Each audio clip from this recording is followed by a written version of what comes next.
안녕하십니까. 부동산 신문 읽어주는 공인중개사의 땅사고TV 임동성입니다. 임대차 3법 첫날 대혼선, 곳곳서 계약 취소, 졸속 임대차법에 한 번도 경험하지 못한 전세대라, 전세 연장 합의했던 집주인이 최세입자 구했으니 나가달라, 그 다음에 10% 올리기로 했던 세입자 5% 인상으로 새로 작성하자, 이렇게 치고받고 싸우는 것 같습니다.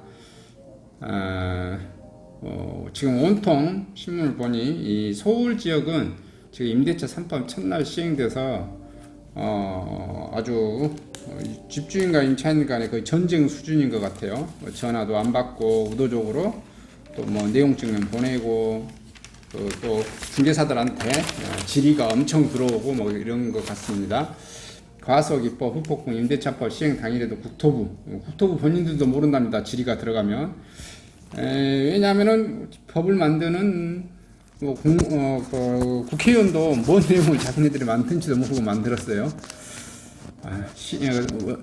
토론이 없었으니까 법이라고 하는 것은 이렇게 명문 조항으로 맡기지만 경우의 수는 실제 사례에서는 수백 가지, 수천 가지, 수십만 가지 경우의 수가 나오는데 거기에 해당된 경우 이 법이 이렇게 해석이 적용되냐 이렇게 질의가 들어올 경우 담당 공무원도 바로 답변하기가 난감스럽겠죠. 왜냐하면 한참 고민을 해봐야 되고 그렇게 집행을 하고 나면 어떠한 누적 효과가 나오는지 시뮬레이션을 또 좀 해봐야 되기 때문에 담당 공무원도 바로 답변을 못 해드리는 게 나올 수 있는 게 답은 하다고 봐요. 당연하다고.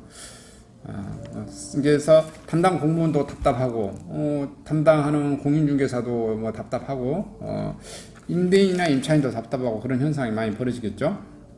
서로 합의를 해버리면 아주 쉬운 문제지만 합의가 안 되고 다 법으로만 하려고 하면 좀 이런 문제가 생기겠습니다. 시행일까지 세비 규정이 없어 설명자를 긴급회부했지만 일선 중개업소도 헷갈려 간복해제 직전 계약 질문에 공포 당일에서야 법 적용, 집주인 실거주 확인 위에 흥신사라도 써야 하나, 세비 규정 없어 혼란스러운 임대차법, 시행 당일 간복해제 전 계약된 경우 법 적용 여부, 또 새 임차인과 가계약하고 계약서 안 쓴 경우 처리 방법, 세입자가 나가기로 하고 보증금 일부 돌려받은 후 갱신 청구, 집주인이 대신 배우자가 실거주한다고 할 경우, 집주인이 갱신 거주로 공실로 남길 때 손해배상 여부, 세입자가 갱신 거주로 집주인이 실거주 여부 입증법, 갱신 거주 사유 중 집 상태 파손 전도 측정 기준, 세입자가 여기 집주인 실거주 여부를 하니까 여기 지금 주민센터에 거기를 조회할 수 있는 사람이 이해 당사자인 임대인과 임차인인데 전 임차인도 하자 이런 것도 토론이 나오나 봐요. 법은 아닌데 그러면 또 개인정보 또 위반 아니냐 과도한 침해 아니냐 이런 말도 있고 그런 것 같네요. 하여튼 좀 힘듭니다. 졸속 논란이 커졌는데도 당정은 30일만 세입자 보호 대혁신을 해놨다. 집주인들은 집을 팔려고 내는데 세입자가 연락이 안 돼. 서로 동동동 부른다 이런 거고요. 정부 믿고 집을 샀는데 일시적 임대차법에서 세폭탄 맞게 됐다. 왜냐하면 정부를 믿고 이제 집을 사고 여기 팔고 가려고 했는데 사실은 내가 지금 거기 못 하니까 임차를 줬는데 그 임차인이 안 나가겠다 하면은 일시적 2주택이 아니고 그냥 2주택이 돼서 취득세 왕창 두드러 맞고 그러겠죠. 그것을 말하는 것 같고요. 자, 9월 이사철에 집주인들이 대거 실입주 하겠다. 세입자 충돌 시작됐다. 적이된 집주인과 집주인과 세입자 갈등, 전세권 계약 시 집주인이 전세대출 직권 설정 동의 안 해줄 것이다. 집수리, 집주인이 세입자에게 주택 원상복구물을 엄격하게 따질 것이다. 웃돈 이면계약, 집주인이 인기지역에서 이면계약을 통해 추가 월세를 요구할 것이다. 예상되진 거죠. 집주인이 집을 비워두기 위해 세입자를 내보내야겠다. 집 안 보여주기, 세입자가 전세 만기 전 세입 희망자에게 집을 안 보여준다. 전세가 급등한 강동구 집주인들 세입자 내보내고 직접 살기 시작. 강남권 반전세 월세 전환 급증, 반포 전세가 유도세 1.6억 상승했고요. 5평 루탄도 호가가 7천 이상 올랐습니다. 집주인이 이면계약 추가 월세 요구를 하고 있고요. 세입자는 집 안 보여주기로 맞서고 있다. 그 다음에 애매한 계약갱신 거절 규정, 시장 혼란만 커졌다. 집주인이 계약갱신 거절 가능 사유, 세입자가 임대료를 2회 연체한 경우 1월 연체 후 2월 3월 지급, 4월 연체에도 해당. 그죠? 세입자가 거짓 부정한 방법으로 인차, 허위 신분 계약, 주택에서 불법 영업장 등 운영한 경우, 합의하에 세입자가 상당한 보상 제공, 집주인이 이사비 등을 제공. 그 다음에 집주인 동의 없이 주택 재임대, 세입자가 타인과 월세로 나눠내기로 하고 함께 거주.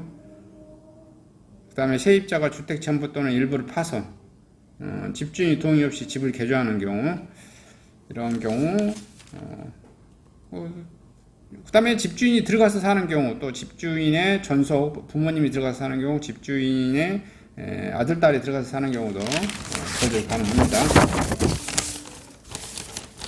똘똘한 한 채 찾아 강남 초소형 아파트 거리 급증 21제곱미터에서 40제곱미터 아파트. 송파구 한 달 새 6배 이상 늘어났고요. 돈 부족한 신혼 1인 가구 몰렸고요. 거래 허가 지역도 매매 가능하고요. 2cm 전용 27제곱미터 호가 12억 원, 삼성동 20세 등 신고가 이루어지고 있네요. 10명 중 7명은 내년 상반기까지 빚을 내서라든지 어떻게 해서라든지 집을 사겠다. 주택 구입 목적이 전월세에서 이동, 거주 지역 이동, 본인의 가족 거주, 면적 확대, 축소 이동, 시세차익 목적, 투자 목적 이렇게 되는데 지금 임대 수입하고 투자 목적 합하면 한 12.7% 되네요. 12.7%. 나머지는 다 실제 목적으로 이렇게 사겠다 이렇게 하는 겁니다. 서울 대단지 26만 가구에서 전세 매물이 454건. 씨가 말랐다고 봐야겠네요. 노원구 44,055가구에서 111건 있네요. 도봉구 15,500가구에서 12건, 강북구 3,830가구에서 1건, 성북구 9,064가구에서 12건, 동대문구 7,200가구에서 14건, 성동구 8,000가구에서 9건, 중구 7,400가구에서 2건, 용산구 2,000가구에서 2건, 서대문구 7,600가구에서 한 6건, 은평구 2,500가구에서 3건, 마포구 7,500가구에서 19건, 강서구 12,000가구에서 10건, 양천구 17,400가구에서 72건, 영등포구 2,462가구에서 5건, 구로구 4,710가구에서 5건, 금천구 5,146가구에서 4건, 관악구 14,000가구에서 31건, 서초구 11,800가구에서 17건, 강남구 12,000가구에서 50건, 송파구 52,000가구에서 45건, 강동구 23,500가구에서 24건. 이러다 보니까 거의 전체의 0.17%, 평선 매물 30건 나오던 아파트도 1건으로 또 중개인, 집주인, 세입자 모두 패닉. 이런 전세 나는 처음 겪는다. 이렇게. 일단은 거둬들이고 그런 것 같습니다. 전월세 상한제 첫날요. 임대료도 정해주자. 임대료도 정해주자 이 말은 이제 공산주의 하자 이거죠. 그죠? 임대료도 이렇게 표준 임대료라고 이제 말을 하고 있는데 좀 공산주의적 사고 방식에 가깝죠. 국가가 가격을 다 정하는 거죠. 시장 가격은 누가 정하는 거예요? 시장에서 정해야 자유민주주의의 시장경제 원리죠. 국가가 가격을 다 정하고 하겠다. 국가가 공급계획을 세우고 하겠다. 이것은 계획경제라고 말할 수 있겠고요. 4년 후에는 또 가격을 임대인이 정할 수도 있고, 그러니까 완전한 공산주의는 아니지만 좀 공산주의적 성격이 좀 있는, 다분히 공산주의적 그런 성격, 사회주의적 성격이 엄청 가미된 법안이라고 좀 봐야겠죠. 근데 그렇게 될지 한번 지켜볼 문제입니다. 이상 영상을 마치도록 하겠습니다. 감사합니다.